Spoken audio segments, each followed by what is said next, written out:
someone just got into this Linux server above. You'll see the hacker's computer on the screen below and the victim's computer, the victim server on top. And just to verify, we are inside the Linux server. So this is the hacker's computer and they broke in. Now, can the victim detect that this hacker is in their computer? Let's take a look. The administrator of this Linux server, they might investigate, they might check who is logged in the computer right now. So you'll see only the user Ubuntu is logged in. There is no user hacker or something like that. And that's because, of course, the hacker here is using the user Ubuntu. They didn't make any user, they just got into the computer using the user account that already exists. So you might think, okay, maybe the W command. Also there, it doesn't detect any address. This is just the local address. It doesn't show any network connection or any hacker into the computer right now. Now, next they might try to look at processes. So they could do ps-a, list all the processes. And usually they do it with capital A. Now, it can be quite large, so I'm gonna pipe it into less. It will be step by step showing the processes. So here, everything looks normal. These are all normal processes. And as you see, this can be quite tedious to look at as well. There's simply so many processes. So you'd really have to know which process it is. And you see, and there's just a lot of processes.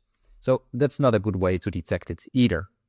Now, the hacker, they have the time, so they can browse around the computer and do all kind of funny things, like can create a new file.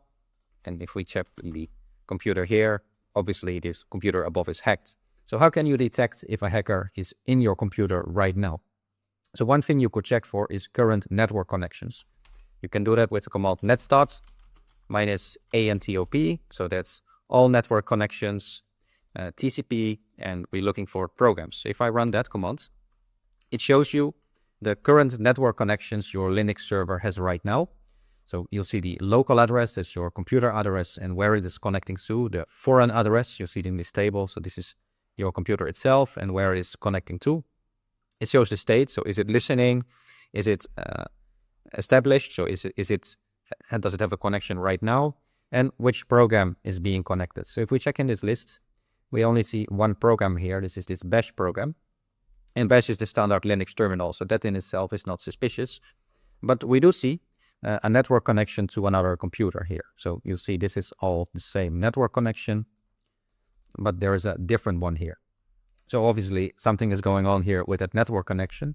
And also we see it is an unusual port. So any port that is larger than, say, 800 or 1000 that is suspicious, those shouldn't be ports that are being connected. So we see some other ports as well here, and this connection itself.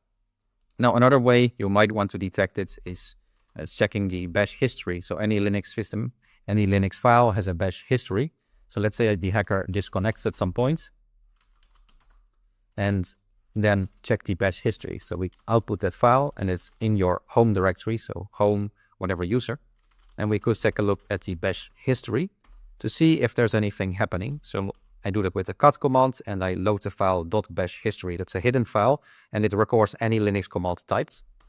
And you'll see it created the file here and we see what commands the user run. Now on a real Linux system, there might be multiple users, so you don't just have to check the bash history of the regular Ubuntu user, but of any user on your Linux system. And keep in mind, they might also mess with this file, right? So they might be like simply clearing the file. So they might go like open the bash history file, and then they might want to delete their traces. So they might simply, for example, go to the file here and delete any commands they did from this file, save it, and see if we take a look again, the system administrator wouldn't be able to find out now these commands. So some hackers, they try to hide their traces. They might delete their bash history or other traces, but you can find traces. So it can be, it takes some investigation, but something simple as the W command, it doesn't list any attackers. The hacker got access into the Linux server. So they can detect the server, but not using the default commands like whoop or W. They would need to look at network connections. Now say you find a connection that is not supposed to be there. Let's say if we run this command to check the network connections, we find these ones that shouldn't be there. how do you then get rid of them, right? So you'll see these connections, outgoing connections, and you want to get rid of them. So one way to do that is using the kill command. You see here the PID, the process ID, and we can simply use these unique identifiers of the process to kill the connection. So let's take a look here. You see we are in the computer as the hacker, and let's try to kill it from the system administrator side. So it's like kill -9, and then we type this process ID. We paste it in, and you'll see it instantly disconnected. If we list now, we are no longer in the folder. We are no longer in the computer. So you'll see we are now in the hacker computer again. We are no longer in the Linux server as a hacker. So by using the kill command, you can kill any process that isn't supposed, that shouldn't run. For example, we can kill the other as well. And now let's take a look at the statistics again with the netstat command. And you'll see the process is no longer running. And we no longer see that connection, that external connection. We see this one is finalized and this one is waiting, but it's no longer established like before. The hacker is no longer in the computer. Now keep in mind, this is not enough to keep the hacker out, because typically they will try to do persistence. They try different ways to keep access into the system. For example, they could hide a command in the file .bashrc, that is whenever the shell is opened, a bash shell, it can run commands. They might try to hide in there and prevent or reconnect as soon as you log in again.